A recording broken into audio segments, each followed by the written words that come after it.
You're listening to the VORTX Podcast, featuring interviews with your favorite artists. Here's your host, Ethan Jackson. Hey, it's Ethan. Today we are hanging out with Jason Hook from Flat Black. Jason, how you doing? Good. How are you? I'm fantastic. We were talking a second ago. It's nice to chat with you again. This time, though, with album news. So that's fun. Yeah. Thank God. It's been a minute. And you've been working on this project for a little bit. Tell me a little bit about the beginning of Flat Black, though, leaving Death Punch, starting a new project. How has that experience been for you? It's been mostly good. I love playing guitar and I love writing songs and I love playing in bands and and so after I departed from the previous situation, I wanted a little time to catch my breath, but the plan all along was to build something new, you know. That's the fun. Yeah. Is it a little weird going back to being the new band, doing all these press tours and opening up, playing at 5 or 6 o'clock at night instead of at 9 or 10, that kind of deal?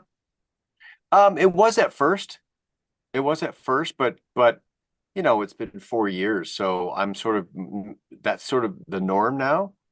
And make no mistake, to get back in the game as many times as I have, it's you start to just appreciate it, just the fact that I got back on my feet and there is something happening, and when I wake up in the morning, I'm excited to go back to work on it. That's really what it's about, not really comparing anything, but just the fact that it kind of worked, Right. It's cool for you, I guess, probably to have a project that's really your own now, because you've played guitar for a bunch of folks other than Death Punch. I mean, were you out with, was it Hillary Duff for a little bit way back when as well? Yeah. So you've done it all. And so now you've got a project that's yours. How exciting has it been to be able to kind of mold this and craft it from the ground up? Well, I think that all artists sort of have I call it the A dream, which is I invent something, I build something, and it resonates with a large audience. That's kind of like the A dream, right? And then I look at, something like, playing for another artist is still a blessing. If you can make a good living playing your instrument, you're still 99%. You're in that 1% bracket. That's very hard to get to. But I'm a creator. So and I'm also, I want what I want. And what I wanted was to be able to continue to make records with the freedom of, being able to control it, I guess, Yeah. Where did the name come from?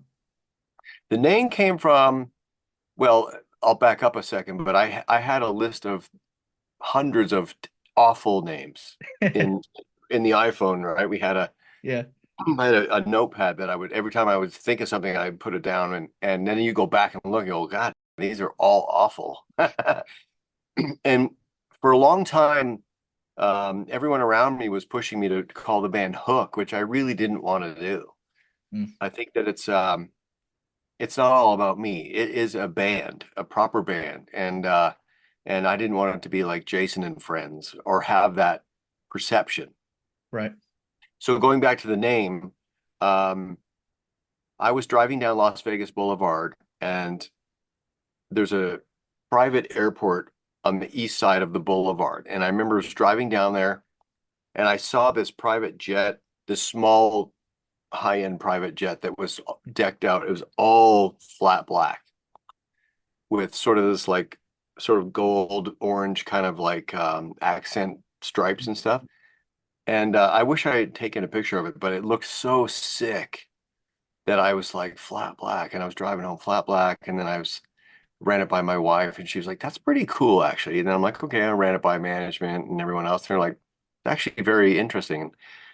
And I always look at black as sort of the color of our community, rock, metal, guys, black, Black Sabbath, it's the darkest color, right? So I thought, okay, that's interesting. And then like matte black or satin black or flat black is like when guys want to take it to one level sicker.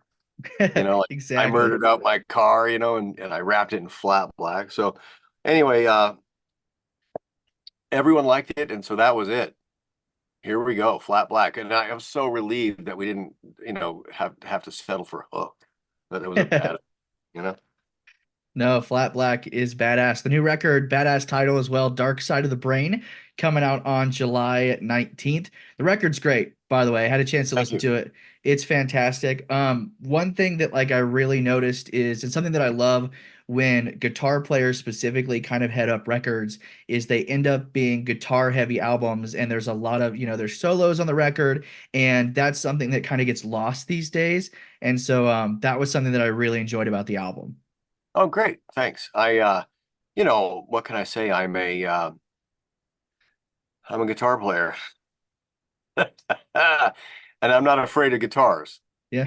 And I've been doing this a very long time, and I always felt like if you have a dominant guitarist in the band, then that should be pushed forward. Not unlike Ozzy Osbourne's bands or Pantera or, that kind of model always appealed to me. One guitar player, dominant, identifiable, um, not too heavily layered, but really have that personality of the player poke through.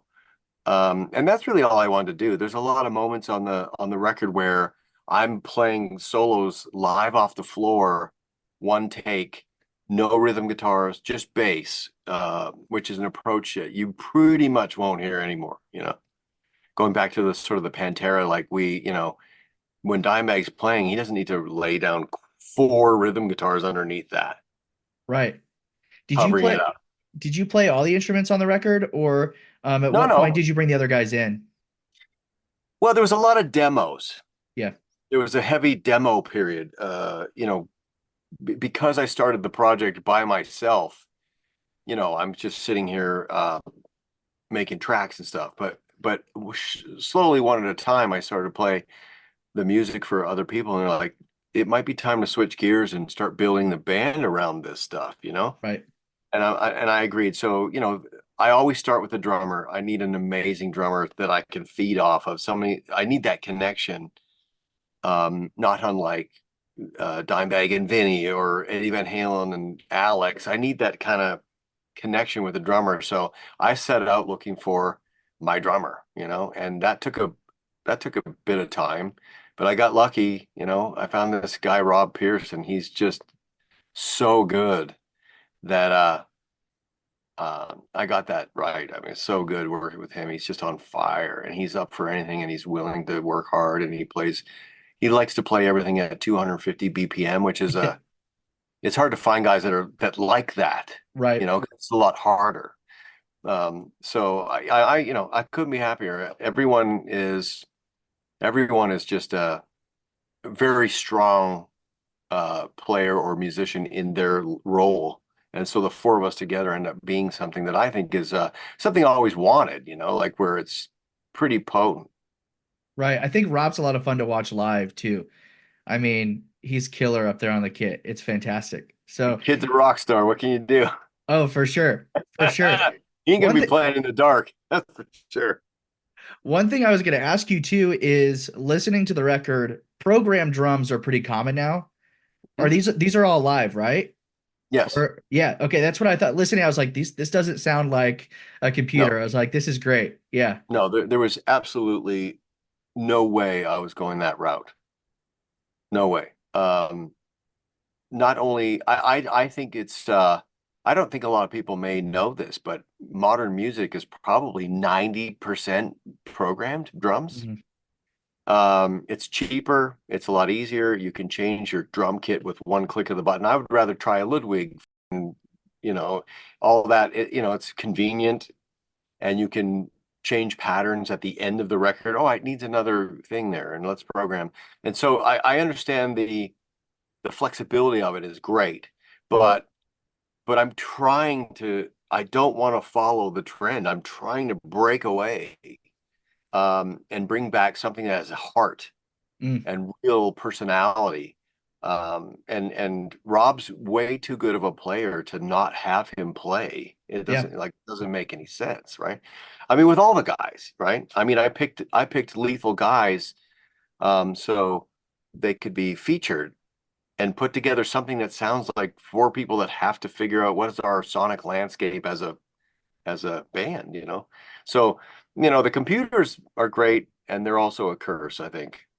And um and I'm like I said, I'm trying to bring back something that has heart and soul. Maybe that sounds cliche, but I just think that is so missing. There's so much computer heavy music being made that it's not where I want to take this anyway, you know?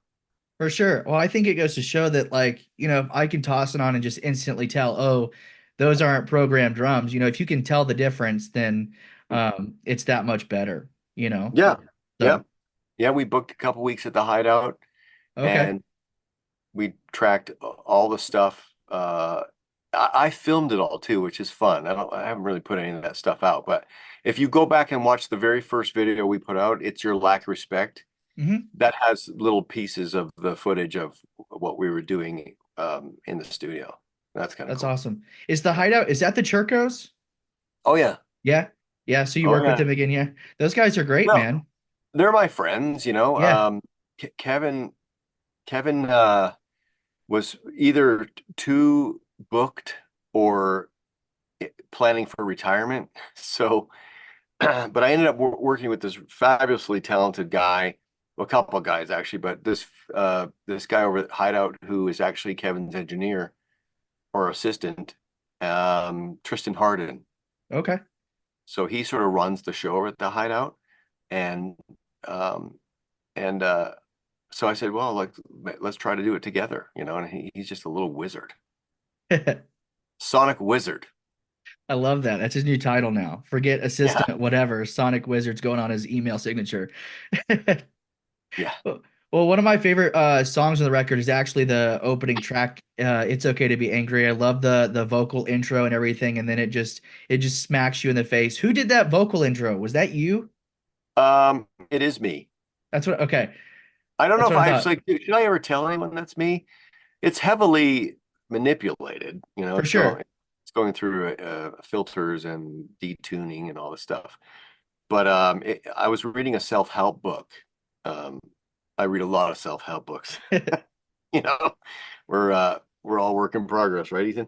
Absolutely. Um, so I was reading this self-help book, and there was a chapter on anger, Mm, and it's okay to be angry was, sort of part of that chapter. And I think the sentiment was that we all have that rush of that surge of like, fuck, you know, and that it's important to sort of identify it, recognize it, harness it, and try to redirect it um, to get a result that is a positive instead of lashing out and being destructive.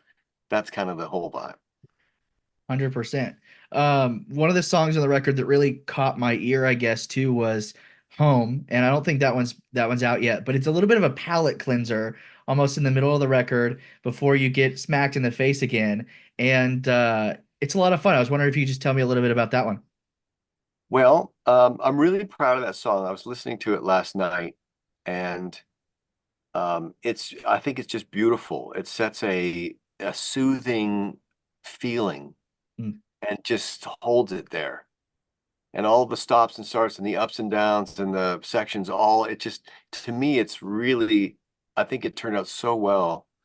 I don't know if people are going to respond to it or not, but again, I'm doing stuff that I like.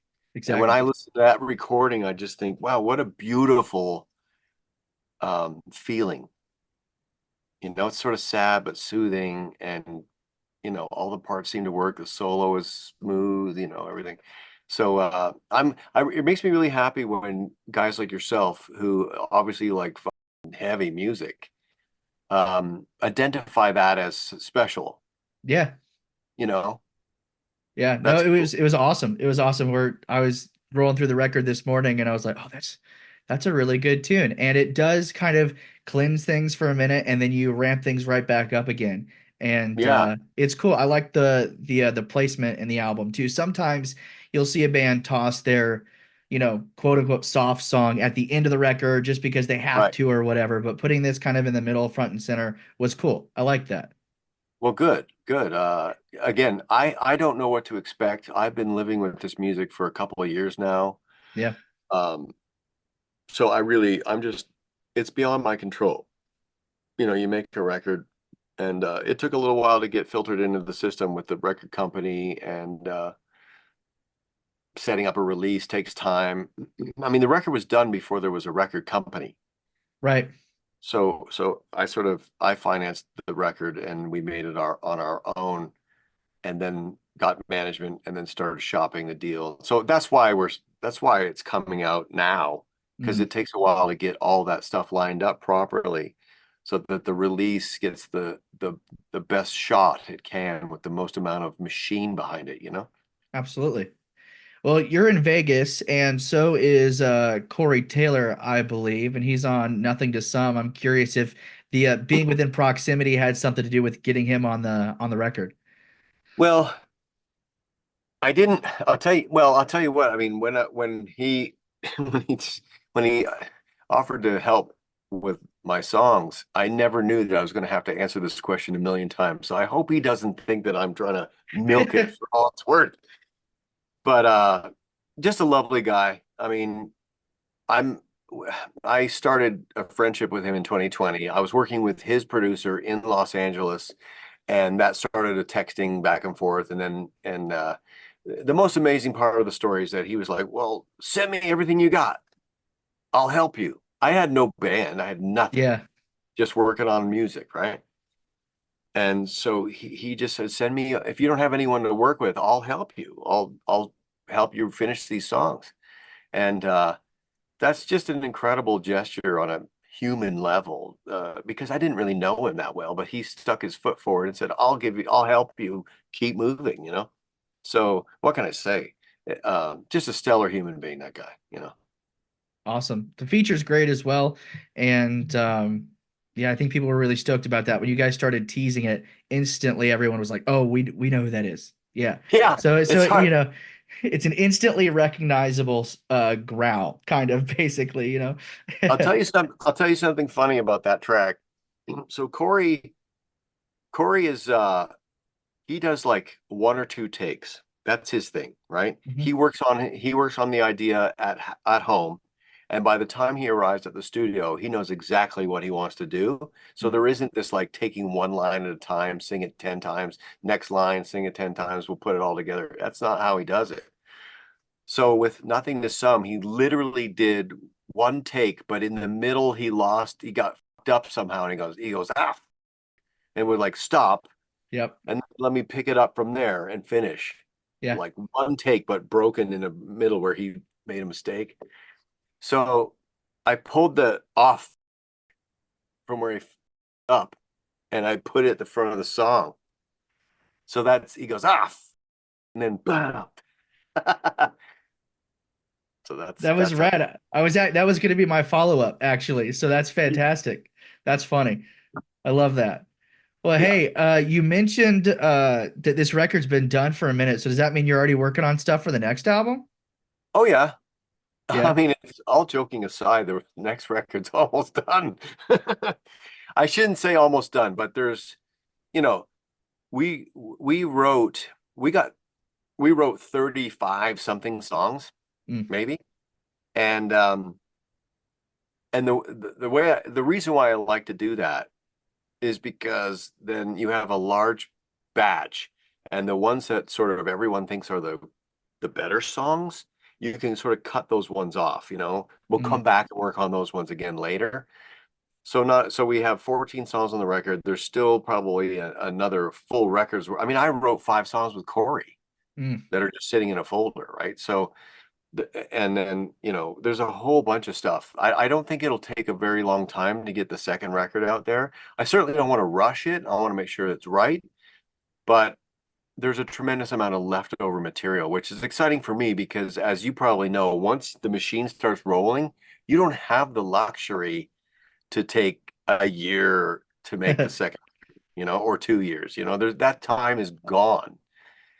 If you're lucky enough and people start if there's a demand for your band, that time frame gets crunched. Well, and there is a demand. You guys are going to be out with Godsmack once again this fall, playing some shows. How has it been going out with those guys, having them kind of welcome Flat Black with open arms? I mean, it's been a blessing. I've talked about this before, but to have a Goliath band like Godsmack and Sully sort of take us under their wing and say, this band deserves to be seen or put in front of our audience. It's a massive gesture, and it doesn't go unappreciated. I mean, it's been extremely helpful. I tell people, it's better to go out and play in front of 15,000 people a night that don't know you than to go out and play in front of 250 people that do know you. Right. There's no growth happening there. They already like you. They already have the record. They love you, want to come see you, done. There's no growth happening there. But we play in front of people that don't know us, especially in the 10 to 15,000 seat venues. Well, then even if we pick up 5 to 10% of those people, that's growing it, So what Sully's done for us has been invaluable, and we'll be forever grateful to the Smacks for helping us out. Do you guys have any plans for maybe some headlining stuff in 25? Oh God, yeah.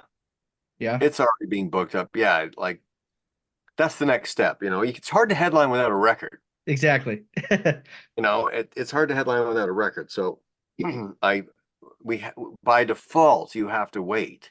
And it's even better if the record has a chance to sort of permeate into the public a little bit before you start trying to fill your own shows up.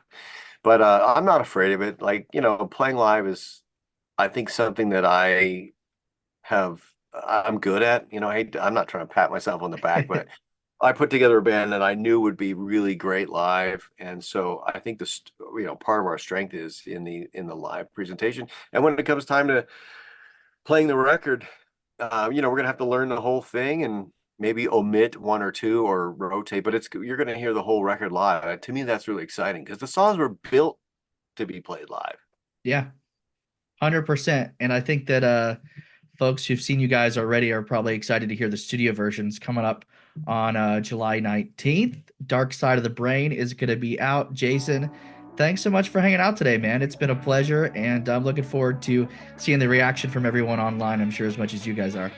Yeah, we are too. Thanks, Ethan. I appreciate it. Thanks for listening to the VORTX Podcast. Catch Ethan inside the VORTX every Sunday night from 9 to midnight on Topeka's rock leader, V100.